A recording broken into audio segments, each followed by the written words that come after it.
Good morning, good afternoon, or good evening, depending on where you are in the world. This is a High Caliber Man podcast.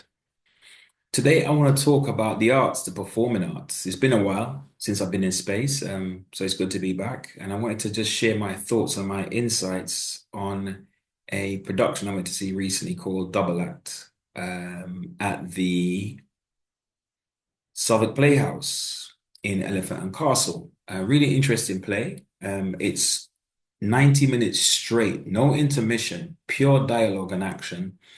And it's written and starred by Nick Hyde, and co-actor is Oliver Maynard, and it was directed by an American director called Jeff Hall-Flavin.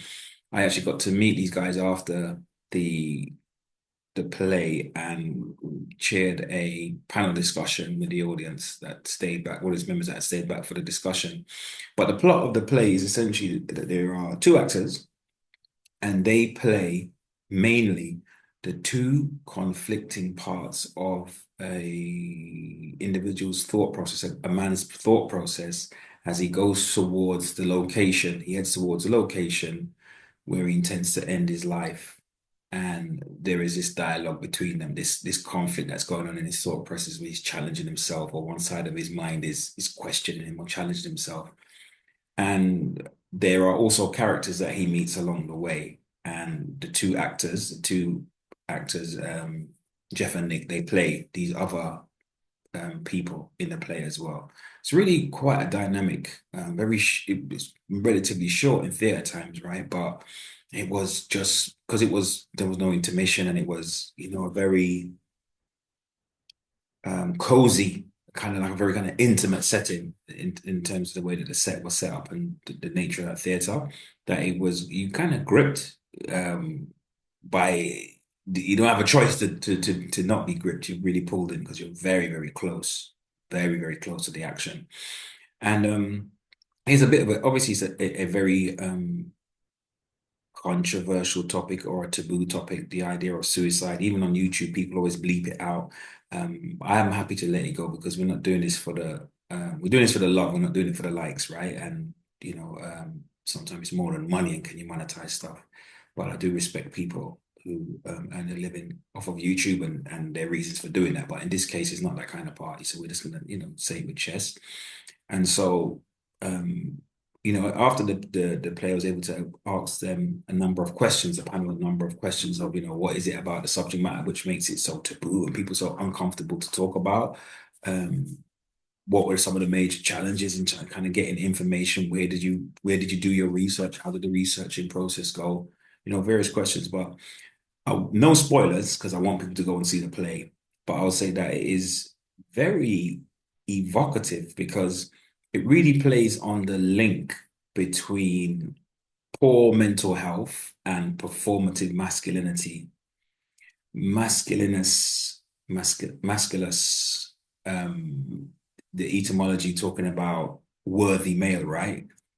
And so performative masculinity is this kind of idea of acting out your gender. Like, you need to be masculine, it's a performance and there's particular things that need to be done, right? And so what happens is if those things are not done, people, individuals are left questioning their worth, their self-worth, and then comes in the feelings of being unworthy, the feelings of feeling helpless, the despair, the hopelessness. And I guess that's a link to more anxiety, fear of the future, or depression, looking back at the past. But also that's where the feelings of there is no future, right?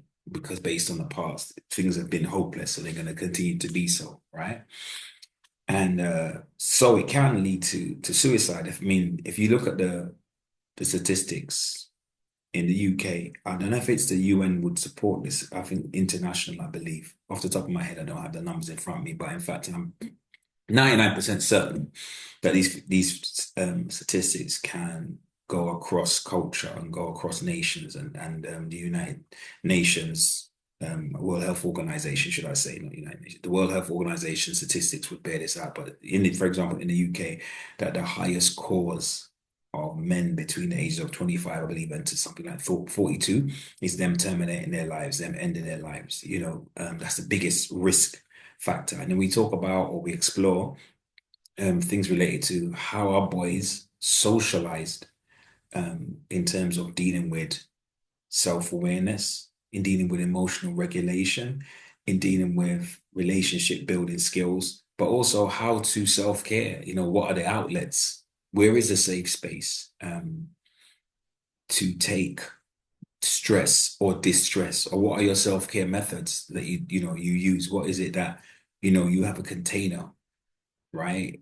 That fills up with stress, right? Imaginary container. But you might have a tap at that bottom of that container. If you want you to imagine the visual of a container, right? That's nearly filled with water. But there's a tap at the bottom of the container. When you turn this tap, it allows the stress to come out. The analogy being that tap would be, I go for a walk. I speak to my therapist. I speak to my mom. I meet up with the guys and we go for a bike ride and we just chop it up. We just talk about what's been going on or whatever. I have different outlets.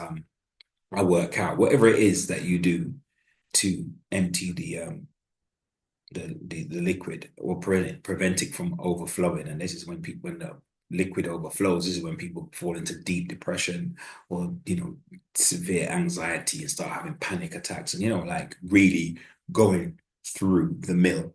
And so there is something about the way that boys are socialized and the need, I guess what I'm saying is a need for boys to be socialized in a way where they are not trained, coached, directed to be second-rate female, so that it's the female way of dealing with things is the ideal, and if boys were only just like girls, then the world would be a better place and everything would be all right. That would be absolutely awful for a number of reasons, but like essentially it's about teaching boys to be strong, but that strength can also mean softness, or strength can also mean acknowledging your vulnerabilities. That is a strength in itself, like being able to be real, but it doesn't mean moving from one performative modality to the next performative modality. But the play did touch on subjects that dealt with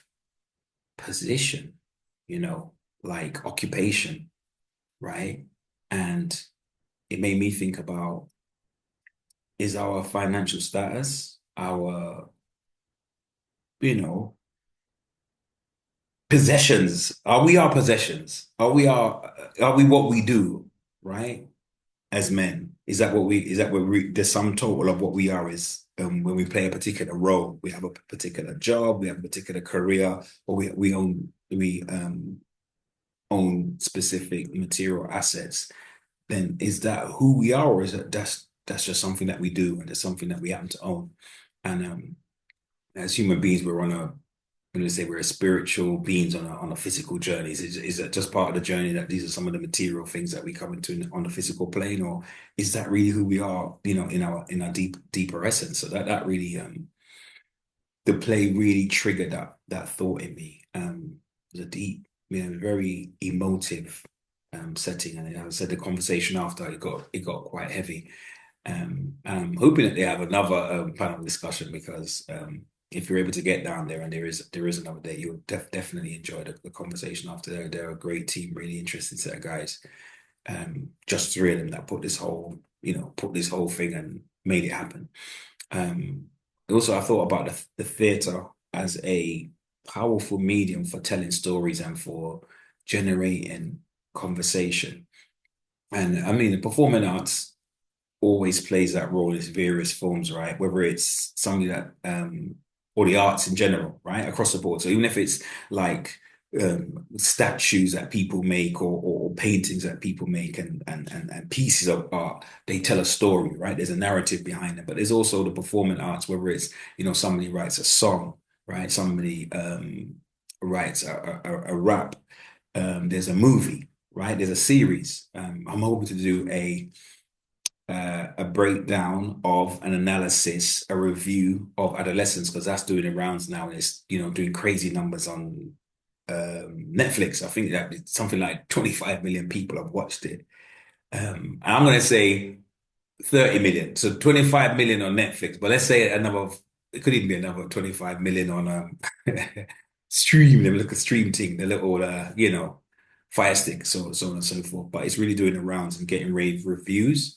I'm resisting the urge to share my comments about that, the pros and the cons, the problem, the positives and the problematics. But yeah, coming back to double act, yeah, there's something more than just the performative masculinity that I think that modern men in particular, have to contend with. That yes, there has been over the last probably 80 years, a shift in roles, between the genders, or there's been movement on the plane with respect to protector, provider, nurturer, women in the workplace, women in higher education and in senior management and different positions, and these different conversations that happen.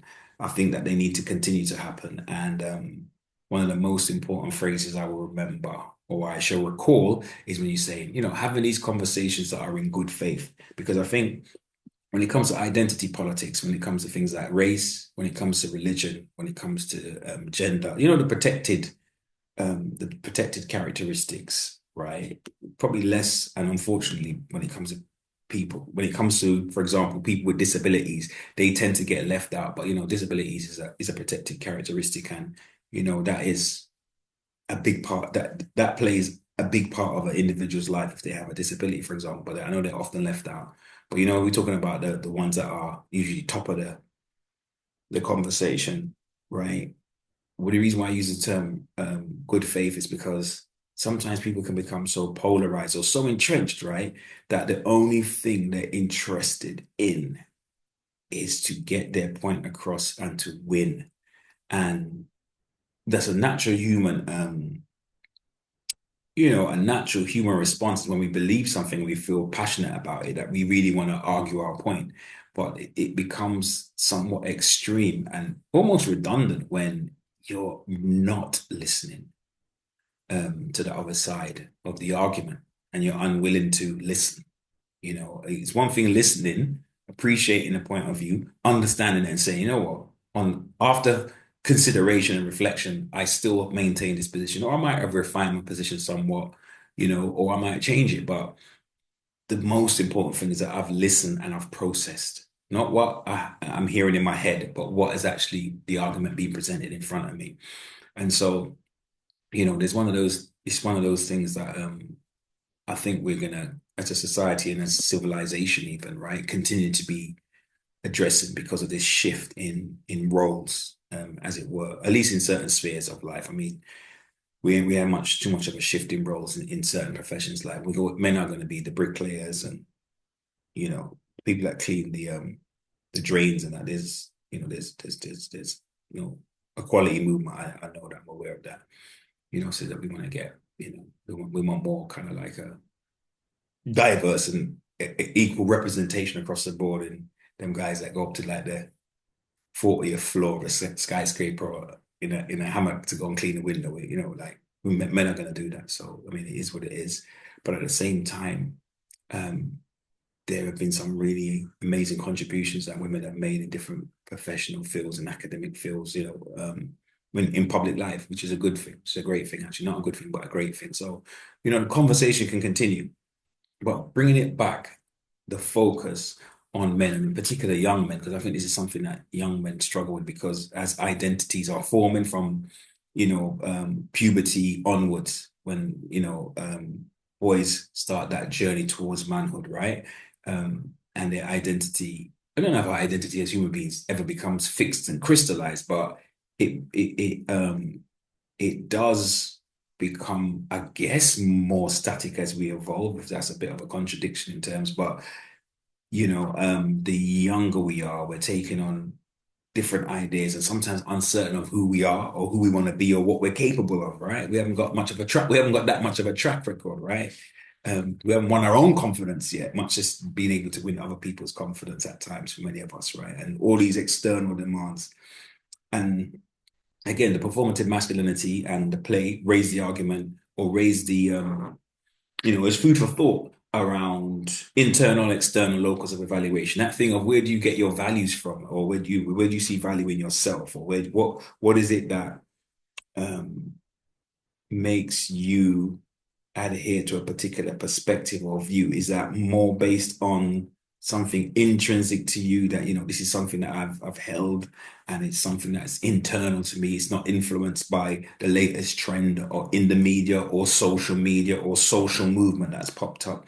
And it's necessarily like something that's external. I'm always looking for external validation. I need to perform in some type of way so that I can receive and bask in the quote unquote applause of the audience, be that in the workplace or in anywhere in life, but in a public space out, or even sometimes in my private life when I'm trying to impress my loved ones and those in my nearest and dearest and those in my circle. So have I let them down? Have I been a failure? All these kind of questions that while human beings wrestle with these questions, but there's something quite unique related to the masculine journey, um, and the idea of with the root word masculinus and the worthy male. Am I worthy? So, yeah, this character ended up internal conflict, unresolved, goes to a place to, or makes his way towards a place to terminate his life. And then that brings up the issue, as I said, about suicide.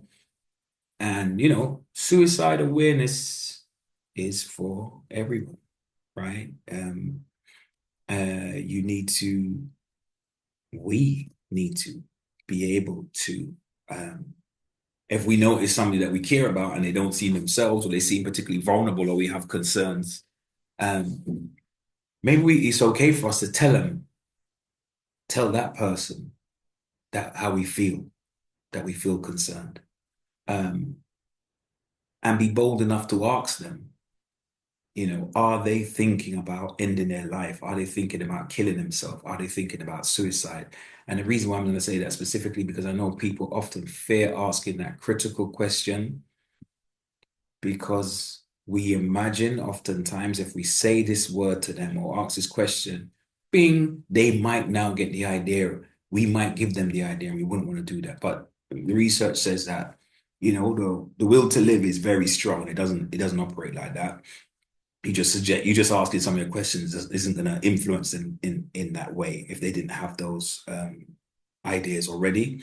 And in all truth, if they're really going for a real dark patch, it would have been very likely that even if it crossed their mind and they discounted it, but it would have been something that is easily considered.